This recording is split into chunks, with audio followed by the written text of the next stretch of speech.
বন্ধুরা তোমরা যারা কলেজে পড়ছো কিংবা কলেজে নতুন ভর্তি হয়েছো আর তাদের জন্য আজকের ভিডিও খুবই গুরুত্বপূর্ণ একটা ভিডিও হতে চলেছে, তাই প্রত্যেকে ভিডিও ভালো করে দেখো, ভালো লাগলে লাইক কমেন্ট করে বন্ধুর সঙ্গে শেয়ার করে বেশি করে, এবং যদি আমার চ্যানেল নতুন অবশ্যই এরকম ভিডিওগুলো পাওয়ার জন্য চ্যানেলটিকে সাবস্ক্রাইব করে পাশে থাকা বেল আইকন করতে একদম ভুলবে না। তো আজকে ভিডিওটা কি নিয়ে শুরু করবো? আজকে ভিডিও শুরু করবো যারা কলেজে ভর্তি হয়েছে নতুন কিংবা যারা কলেজে পড়ছো, এখন তোমাদের সেমিস্টার চলছে, তাদের জন্য স্বামী বিবেকানন্দ স্কলারশিপ তোমরা কারা কারা অ্যাপ্লাই করবে বা অ্যাপ্লাই করতে পারবে এবং কারা রেনুয়াল করবে, কিভাবে করবে, কি কি ডকুমেন্টস লাগবে, আজকের বিস্তারিত ভিডিওতে আলোচনা করব। স্বামী বিবেকানন্দ স্কলারশিপ অর্থাৎ যারা এবছর নতুন ভর্তি হয়েছো তাদের জন্য আরও স্পেশাল থাকছে আজকের এই ভিডিওটা, তাই ভিডিওটা স্কিপ না করে পুরোপুরি দেখো।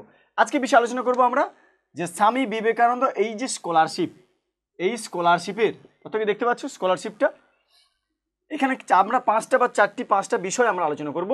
প্রথমে দেখো লিখেছি কারা নতুন করে আবেদন করতে পারবে এবং রেনুয়াল করতে পারবে। অনেকের ডাউট আছে এইসব বিষয় নিয়ে, আজকের এই ভিডিওর মাধ্যমে তোমাদের আমি ডাউটগুলো ক্লিয়ার করব। 2, আবেদন বা রেনুয়াল করার জন্য কত নাম্বার লাগে, অনেকেই বুঝতে পারো না কত নাম্বার লাগে, যারা নতুন তারা বুঝতে পারছো না, কি কি ডকুমেন্টস লাগবে আমি বলে দিচ্ছি তোমাদের। আর 4 নম্বরে আলোচনা করব কবে থেকে এই আবেদন করা যাবে বা করতে পারবে তোমরা, কবে আবেদন। আর 5 নম্বরে এই স্কলারশিপে আবেদনে কত টাকা পাবে তোমরা, তাহলে এই স্কলারশিপে যদি আবেদন করি তাহলে কত টাকা তোমরা পাবে, এই এই কয়েকটি বিষয় নিয়ে আজকের এই ভিডিওটা আলোচনা করব। তাই প্রথম থেকে প্রত্যেকে ভালো করে একটু শোনো এবং দেখো যে কি কি বিষয় থাকছে, তোমাদের কি কি লাগবে এইগুলো একটু দেখে নাও।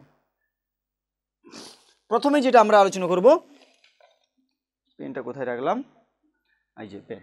তো প্রথমে আজকের বিষয় দেখো কি আছে, কারা নতুন করে আবেদন করতে পারবে এবং রেনুয়াল করবে। ভালো করে শোনো, কারা নতুন করে আবেদন করতে পারবে। তো এটা বলবো যারা নতুন এইচএস পরীক্ষা দিয়ে নতুন কলেজে ভর্তি হয়েছে এবং যাদের 60% নাম্বার আছে, কত পার্সেন্ট? 60% নাম্বার, এই 60% নাম্বার থাকতে হবে প্রত্যেকের, তারা এই আবেদনটা নতুন করে করতে পারবে এবং তারপরে আর কেউ নতুন করে আবেদন করতে পারবে না। তাদের জন্য কি করতে হচ্ছে না, যারা ভর্তি হয়ে গেলে ফার্স্ট সেমিস্টার সেকেন্ড সেমিস্টার মানে তোমাদের সেমিস্টার সিস্টেম আছে, সেই সেমিস্টারে তোমরা গিয়ে কি রেনুয়াল করতে পারবে। ফার্স্ট সেকেন্ড হয়ে গেলে থার্ডে গিয়ে রেনুয়াল করবে, থার্ড ফোর্থ হয়ে গেলে ফিফথে গিয়ে রেনুয়াল করবে, ফিফথ সিক্স হয়ে গেলে সেভেন্থে গিয়ে রেনুয়াল করবে। তাহলে তোমাদের এইভাবে রেনুয়াল করতে হবে। তাহলে প্রথম আবেদনে কারা করবে? যাদের 60% নাম্বার আছে, ঠিক আছে, এইচএসে যাদের 60% নাম্বার। এবারে বলছি দেখো আবেদন বা রেনুয়াল করার জন্য কত নাম্বার লাগে, আমি এটা আলোচনা করছি, দুটো নিয়ে আলোচনা করছি। আবেদন করার জন্য কত নাম্বার লাগবে, তাহলে কি বললাম, এইচএসে 60% নাম্বার লাগবে, শুধু এইচএস কেন, প্রত্যেকটা সেমিস্টারে। তাহলে ফার্স্ট সেমিস্টারে যখন হয়ে যাবে 60% নাম্বার লাগবে, সেকেন্ড সেমিস্টারেও 60% নাম্বার লাগবে, থার্ড সেমিস্টারে গিয়ে তুমি ওটা রেনুয়াল করতে পারবে। আবার থার্ডে 60, ফোরে 60, ফিফথে গিয়ে রেনুয়াল করবে, আবার ফিফথে 60% নাম্বার, আবার সিক্সথে ষষ্ঠতে মানে সিক্সথে 60% নাম্বার লাগবে, তাহলে আবার গিয়ে অ্যাপ্লাই করতে পারবে। এবার যারা পাস করছে তাদের জন্য কি 3 বছরে তোমরা আবেদন করবে, 3বার অ্যাপ্লাই করতে পারবে। আর যারা অনার্স করছে তারা কিন্তু 4 বছরের কোর্সে তারা 4বার আবেদন করতে পারবে, এটা মানে রেনুয়াল করবে আর কি, ওটা বোঝা গেল এই যে বিষয়গুলো। তাহলে ক্লিয়ার হলো আবেদন বা রেনুয়াল করার জন্য কত নাম্বার লাগবে, 60%, প্রত্যেকটা সেমিস্টারের জন্য 60% নাম্বার লাগবে। ওকে, ডাউট ক্লিয়ার? এবার কবার পাবে আমি বলে দিলাম তোমাদের, যে পাস কোর্সে মানে 4 বছর যেটা হবে সেটা হবে তোমরা 4বার পাবে, আর যেটা 3 বছর হবে সেটা 3বার রেনুয়াল করতে পারবে। এবারে চলে এসেছি পরের জিনিস, দেখো কি কি ডকুমেন্টস লাগবে, কি কি ডকুমেন্টস লাগবে দেখো ভালো করে, আমি নিচে লিখেছি দেখো 3 নম্বরে কি কি ডকুমেন্টস লাগবে, যাতে বুঝতে পারো তোমরা। ডকুমেন্টসগুলো আমি লিখে দিয়েছি, প্রথমে লিখেছি দেখো এইচএস মার্কশিট, তাহলে প্রত্যেকে কিন্তু এইচএস তোমাদের যে মার্কশিট, সেই এইচএস এর মার্কশিট প্রত্যেকে লাগবে। তার সঙ্গে থাকছে ইনকাম সার্টিফিকেট, অর্থাৎ তোমাদেরকে একটা ইনকাম সার্টিফিকেট বের করতে হবে প্রত্যেককে, যেখানে ওই ইনকাম সার্টিফিকেট শো করতে হবে মান্থলি ইনকাম কত বা ইয়ারলি ইনকাম কত, ইনকাম সার্টিফিকেট করতে হবে। অ্যাডমিশন রিসিপ্ট কপি, অর্থাৎ তোমরা যে অ্যাডমিশন হয়েছো, অর্থাৎ কলেজে যে অ্যাডমিশন হয়েছে সেই রিসিপ্ট কপি লাগবে অ্যাপ্লাই করার জন্য ফার্স্ট টাইম এটা। তারপর রেনুয়ালের বিষয়গুলো আছে।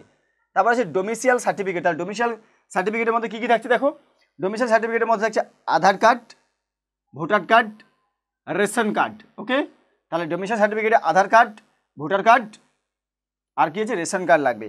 আর কি থাকছে দেখো এইদিকে স্ক্যান পাসবুক, অর্থাৎ তোমাদের যে ব্যাংকের পাসবই সেটা স্ক্যান কপি করতে হবে, অর্থাৎ ব্যাংকের পাসবই লাগবে, যেখানে খুব ভালো করে ব্যাংকের নাম্বার ডিটেলস এবং আইএফএসসি কোড ফোড আছে ভালো করে স্পষ্ট ক্লিয়ারলি, সেটা স্ক্যান পাসবুক।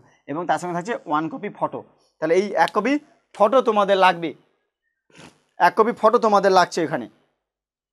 এই ডকুমেন্টসগুলো তোমাদেরকে রেডি করে রাখতে হবে অ্যাপ্লাই করার সময় নতুন, আর রেনুয়াল করার সময় এগুলো আর ওইটা দিয়েই হয়ে যাবে। ঠিক আছে, বোঝা গেল?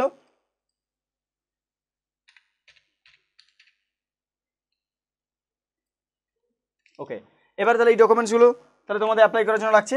এরপরে যেটা পয়েন্ট আছে দেখো কি বলেছি, এই 4 নম্বরে কবে থেকে আবেদন করতে পারবে।